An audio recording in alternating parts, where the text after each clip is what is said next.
I'm beginning to sound like a broken record, but this was another great episode. I recently learned that Frieren premiered with the first 4 episodes, and after watching episode 4, I can see why. In the first 4 episodes, we had our introductions to the world, to the characters, and to the general tone of the story, and now we also have our main goal. We finally have a quest. But before discussing that, let's start from the beginning. All Frieren episodes so far were split into 2 mini adventures, and I am really enjoying this format so far. Episode 4 was no exception, and the first half was about cleaning the beach in order to be able to watch the sunrise. From the date, we learned that roughly another year passed, which means that Fern now should be around 17. The time has been passing crazy fast, but I believe it will slow down significantly now that we have a specific goal. I adored the whole part about Frieren being a slow starter in the mornings. We saw glimpses of that in the previous episodes, but this time we got to witness the full, glorious picture. First of all, that's very relatable. I am one of those people who have to set like 7 or 8 separate alarms in the morning, preferably on 2 different devices. But also, when it comes to the character of Frieren, it creates this beautiful dichotomy where usually she looks like this beautiful, graceful, poised, ancient and wise elf. But then she's also a sloppy and childish gremlin in the mornings. However, at the same time, her old age and appreciation for sleep are also connected. Good sleep is the most important thing for health. I would even dare say that it's more important than eating healthy or exercising.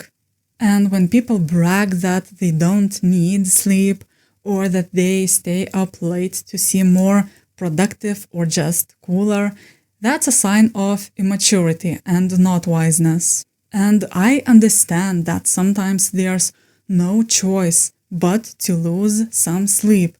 And I also sometimes lose a lot of sleep, but that's a horrible thing and not something that should be bragged about.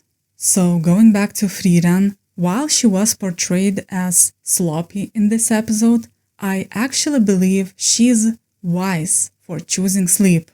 And also, that whole part was simply hilarious, and sometimes that's all you need in a scene.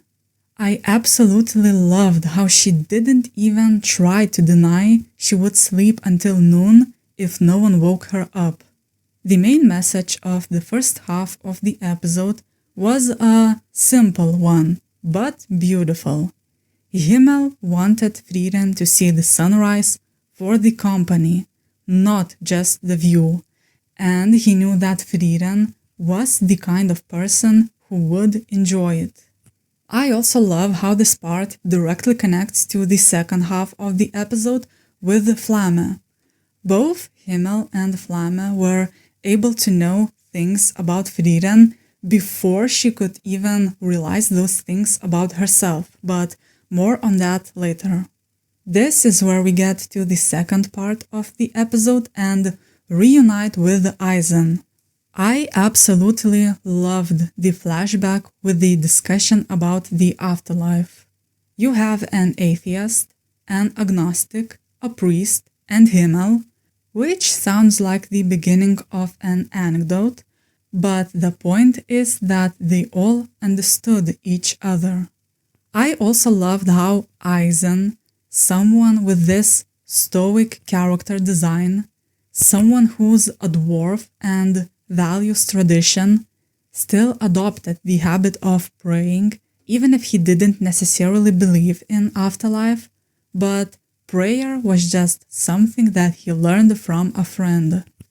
And speaking of friends, it was so beautiful how Heiter and aeiijlm looked for the notes of Flamme for Frieren, because they knew that it would be very important to her to talk to Himmel again if there was such a chance. But Frieren is also learning to be a better friend. I loved how Eisen observed how she interacted with Fern and how much she changed in a relatively short period of time. I have no words to describe how much I loved the montage of our group looking for the tree. I rewound the moment of Eisen picking up the boulder at least 3 times. It was so cute with the tiny impressed clapping from Frieren and Fern. Eisen is just such a delightful character.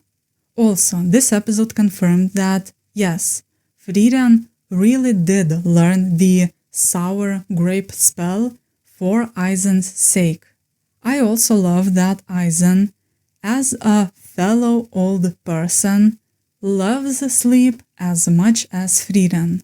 It brings me back to my earlier discussion about appreciation for sleep.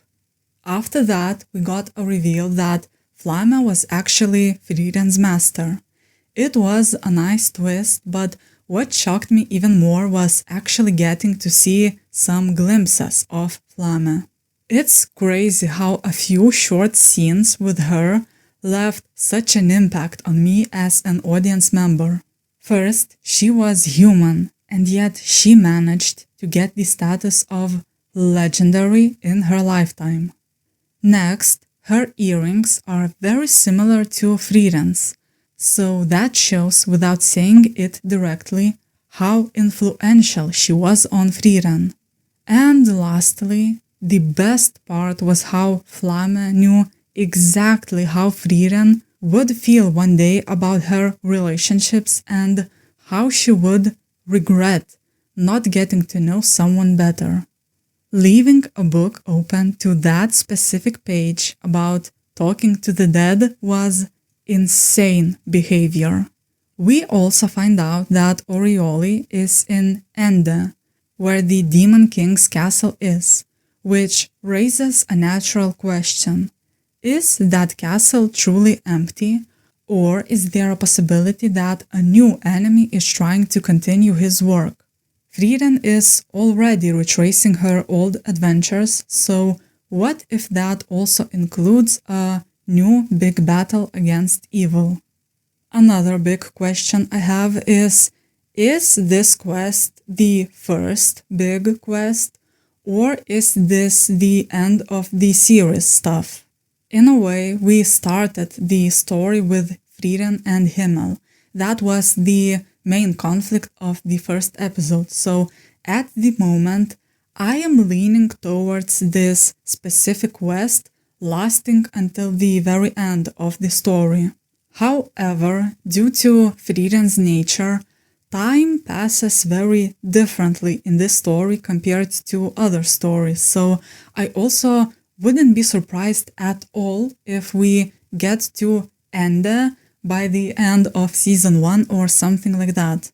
One last tiny detail I have is that it was confirmed that Frieren is at least 1,000 years old. I actually doubt that we will ever get a concrete confirmation of how old Frieren is exactly. She is so old that it's incomprehensible, so I feel like giving a specific number would almost remove a little bit of that mythical aura around Frieren. But that's all I have about episode 4. Thank you for your time, share your thoughts in the comments. If you're interested, you can subscribe, and hopefully I will see you again for the review of episode 5.